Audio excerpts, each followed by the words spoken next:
Good evening. Hi, I'm Rod Ashley. Welcome to Faith Talk, and we're looking at what's the big deal about Easter. So we hope that you will take this moment to be with us and enjoy what's going on. If you want to, you can send in a comment or ask a question.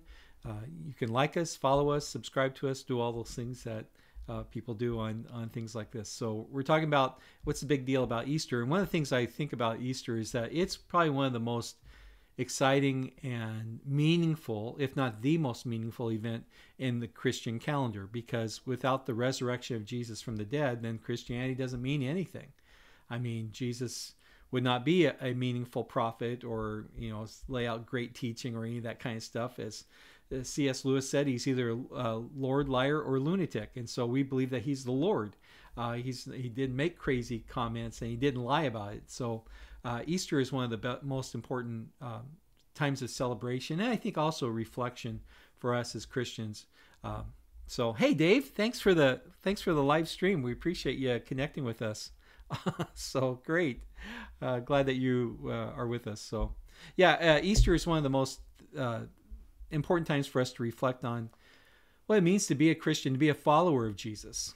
And it's easy to get caught up in the different timelines and sequences, and we'll look a little bit at that tonight as well. But to have a moment where you just take a breath and just think, what does it mean to be a follower of Jesus? Why are we? Why do we believe in Christ, and where is it leading us, and what's going on? And I think it's important for all Christians to kind of take a moment and think about the choices that I have made in terms of being a follower of God, because following Jesus is the most important decision I've ever made in my life, and it continues to be the most important choice I make, to follow after Christ. It's a daily kind of a thing of pick up your cross and follow Jesus, not in a bad way, but I mean, I make a decision that I'm going to follow God, and when things go in the wrong direction, I'm going to choose to follow Christ in this, and I want God to lead me and guide me and direct me in the way that I should go, and the things I should say, the way I should direct my thoughts. And some days are easier than others, but I think Easter is a really great time to reflect on that. So I want to encourage you that in the midst of this time, as we're gearing up for events, I know that for us here at our church, we have a couple of big Easter egg hunts that we do on the weekend, and there's a big Easter parade here in town, and then we have Easter services on Sunday, and followed by family dinners and things along those lines. So there's always a lot of things going on, but I think it's incumbent upon us to just take a moment and just take a breath and just think about Jesus. I think it's interesting that during Holy Week, during Passion Week, the only day that something's not happening in the calendar of Jesus during that week is on Wednesday. The Bible is silent about the events of that day, whether it was just, again, meditative reflection, prayer. It doesn't really say. I saw one timeline say that was the day that Judas, decided to betray Jesus, but that's more speculative as opposed to what the actual timeline in the Bible says. But I do think there's some really important events, and I think that they're all beneficial for us to look at. You think about last Sunday, which would have been Palm Sunday, the triumphal entry, and one of the great things about that is that the joy that people had in receiving Jesus. And I think that when you think about, when you received Christ into your life, what was that like? What was that like when you allowed God to first come in and touch your life and to impact you and to change you? That's an important reflection, I think, for us to keep in mind. That remember that time, remember those times when God was especially close to you, especially in those formative stages of your Christian walk. It's important for us to remember those things and go back and visit those things, because those are precious and those are meaningful, and those are foundational for what God does in your life. So that triumphal entry, and that God always wants to be in our hearts and our lives and be active, and for us to have that joy and that experience and reflect on that. The other thing that I like about the triumphal entry is that is a foreshadowing of what is yet to come. We believe in the second coming of Christ. I mean, obviously his first coming was at Christmas, and then growing to adulthood, becoming itinerant preacher, prophet, the Messiah. among us and telling people about the message of God. And that is significant, obviously, and then ultimately going to the cross and dying for us. But we believe that Jesus is coming again. But this time, his advent into our world will be with power and with glory and with splendor, and will be worldwide. I mean, that people will see. And I mentioned on Sunday in our church services that it's what's called the parousia, where it's this huge event where a conquering king would come into the city, and the city people would be on all sides, waving and screaming and hollering and rejoicing and shouting out praises. And it's that kind of an idea and concept that the Bible writers are trying to get across, that's what it's going to be, something kind of like that, of that kind of scope and sequence that people are going to see, and they're going to be celebration, and there will be no confusion as to who's the king and who's returning and who's doing what. So those are some really important things to think about.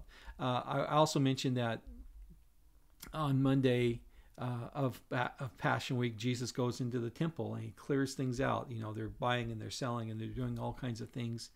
And on one hand, they were doing that to help pilgrims who had traveled a long way and they didn't have a chance to bring sacrifices for the temple, and so they were meeting a need. But on the other hand, it had gotten way out of control to the point where they were more into the buying and the selling and making profit than they were in terms of the worship of God. And Jesus flips everything upside down and turns it all over, and it causes them to have to think about, that God's house is meant to be a house of prayer. It's meant to be this place where communion, connection with God takes place. And Jesus flips it upside down and tears things up and grabs their attention, or tries to grab their attention as to what the priorities should be. And that's something that we need to think about too, is that, again, we get so caught up in our everyday existence and the things that we're experiencing that sometimes God needs to flip things over in our lives to grab our attention, so that we're thinking about him, and so that we're also letting God do look at our lives, our heart, our spirit. How are we doing? Are we living the way that God wants us to? Not in a micromanaging kind of way, but that, are we really prioritizing the things that we need to and should look at? And so that's a great example. I mean, that's one of the great things that happens on that Monday, is that Jesus goes and just shakes everything up. And sometimes he needs to come in to our lives and shakes things up. On that same Monday, he goes past a tree, and it looks like it's a fig tree, and it looks like it's in good shape. It's all got lots of greenery on it. And even though it's not the time of fruit bearing, whether it's old fruit or new fruit, Jesus makes a point to say, look at this tree, and isn't it amazing? And it looks this way, but it's fruitless. And so because it's fruitless, he curses it. Well, people take notice of that, and they're thinking, well, maybe that's not fair. But, you got to think about that. The fig tree was a national symbol, and it symbolized Israel's depravity, how far that they'd gone away from a true relationship with God. They were in for all the fluff and all the show, but they weren't really living for God the way that God wanted them to. And so they go out, and then the next day on Tuesday, they're going back to the temple. They go past the fig tree, and they see that it has withered up, and because of the curse. And it's meant to show a reflection of spiritual dryness, of how that, again, it's easy sometimes, if we don't look at what's going on in our lives, it's easy to just go through life and just be satisfied with the status quo. If we're not growing in God, if we're not pursuing God, if we're not being stretched, if we're not being challenged, if we're just going our own way and creating our own definitions of what's right and what's wrong, what's good, what's bad, then we don't really need God.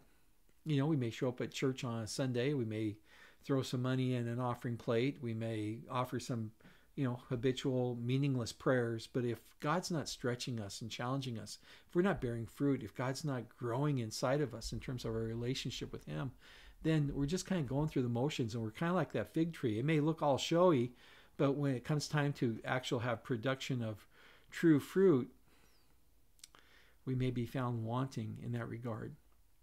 So those are some of the lessons that I think of when I think about the Passion Week, Holy Week, the week that Jesus spent prior to the crucifixion, trying to get these major images, these major ideas and concepts in the hearts and minds of people that have lasted, thankfully, have lasted down through the ages till our time. And, what do we get out of that? How do we respond to that? What do we do? And I think reflecting on those things are one thing, but then after the reflection comes a time of action. And it may be a time of introspection, saying, God, be at work inside of me, because I need you to be at work in me. I need you, God, to search me and see if there's any wicked way in me. And if so, then lead me in the way that's everlasting. Lead me in the right way. And so, that just requires some honesty. It takes some time to be honest with yourself and be honest with God. So those are the things that happen at the front end of the week. And then, of course, Wednesday, it's kind of a quiet, silent time, which I think is a good time for us on this Wednesday. This happens to be Wednesday, to take some time and just pause and just think. Just be still and listen for what God's trying to say to each and every one of us as to what's going on in our lives. Maybe we're just kind of, plowing through the week, plowing into the schedule. But sometimes we just need to take some time and just allow God to just speak in the silence. And that's one of the things I've been kind of talking about a little bit here at our church, is that God's always doing stuff, even in the silence. When we can't see God, when we can't hear God, when we don't really see anything big going on to our eyes, but God's always at work in the silence. God's always at work in the valleys, not just the mountaintop experiences, not just in the parousia when people are crying out, Hosanna, blessed is he who comes in the name of the Lord. Not just in the parade, but that God's at work in the silence as well. And so maybe you're walking through a time of silence where it just doesn't seem like you can see or feel or experience the power or the presence of God. It doesn't mean that God's not there, because God is always there. It just means that sometimes we just don't see him. And isn't it interesting sometimes when Jesus is hanging on the cross, even God himself hanging on the cross cries out, my God, why have you forsaken me? Even Jesus experiences God at work in the silence. And he's challenged by that too.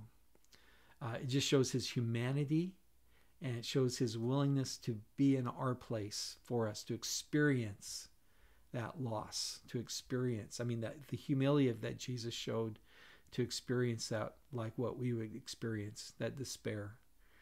So that's maybe kind of a deep theological thought that I'm sure a lot of people could argue about one way or the other, but it just shows us that we have a great high priest, Jesus, who is willing to go to the limits for us so that we can know him. And then ultimately, of course, Easter is about Jesus dying on the cross for us, dying for us so that we could have relationship with God.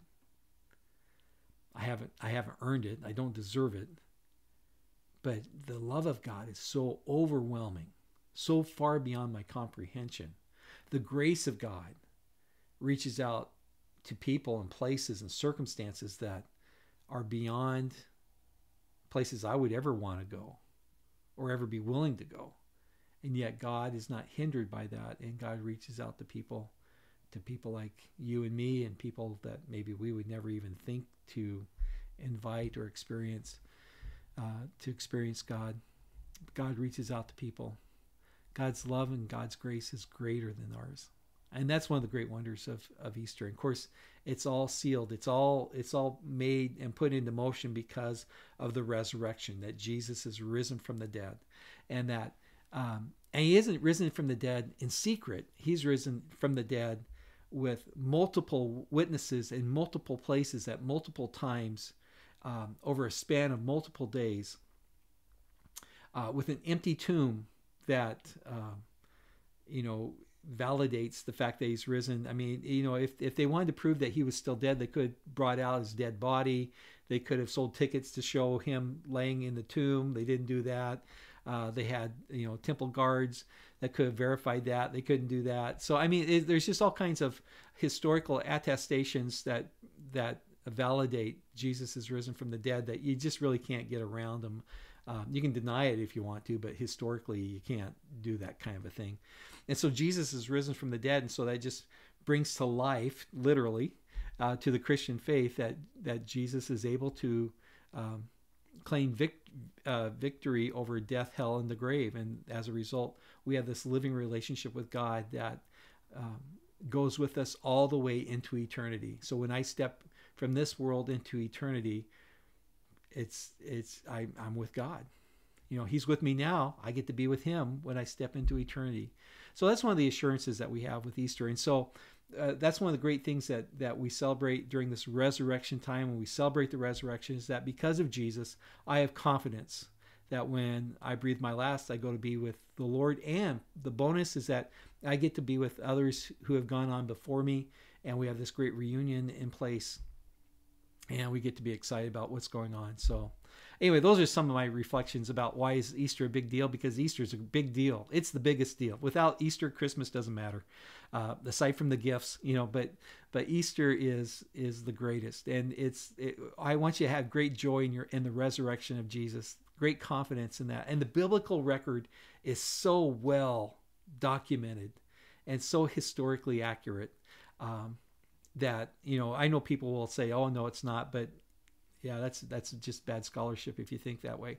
So anyway, I wish you a happy Easter holiday. If you don't have any plans, we invite you to join us 10 o'clock on Sunday mornings. We'd love for you to be here. And if you're looking for a great Easter egg hunt for your kids on Saturday, the April 8th at 9 a.m. and 1 p.m., we're doing 2 different hunts, and we'd love to have you guys be here and be with us. Otherwise, we're wishing you a happy Resurrection Day weekend, and that your Easter is just filled with great joy. All right, talk to you later. Take care.